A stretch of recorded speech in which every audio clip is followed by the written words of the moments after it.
Alright, we're here servicing a customer in Hollywood. Haven't used it for a little bit. We're cleaning it up. We're cleaning the cover too. It's not that bad. You're gonna see, we're gonna get this customer up and running right now. Alright, spa's drained. We're gonna get with the cleaning. We're gonna get our little trusty vacuum here. You're gonna see this spot's gonna look beautiful once we're done. Alright, we're filling it up. Spot's cleaned up. We're pulling it out right now. Always fill it up through the filter to minimize air locks. Just getting a little bit of debris coming out there, but other than that, the water actually looks pretty good. Alright, we're past the foot wheel, the suction intake, so now you can let it fill up normally. Filling up through the filter minimizes the chances of getting a airlock when you're refilling the spa, but it's not 100% guarantee, but it does reduces the chance quite a bit. So if you're refilling a spa, I always recommend filling it up through there first until you get above the footwell where your feet goes, and then you can fill it up as normal.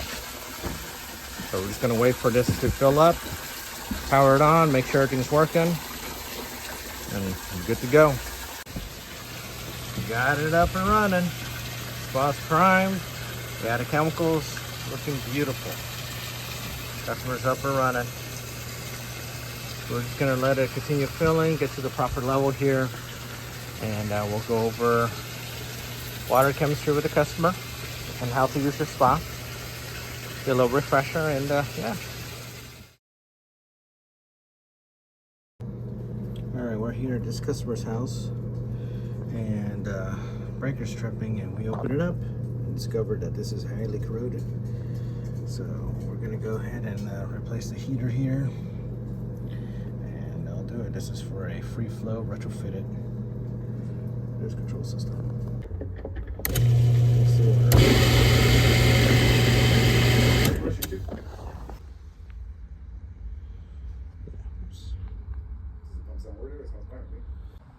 It's corroded or broken? It's corroded. Well, broken, corroded. Yeah, it's a lot of rust coming out from here, so that definitely caused that to happen. All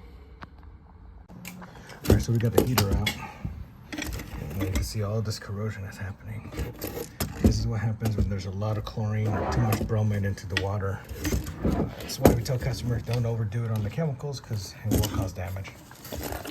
So pretty bad. Alright, so we replaced the heater. Here it is. There we go. Heater's on. New heater's on. Pulling 16 amps. Customer's good to go.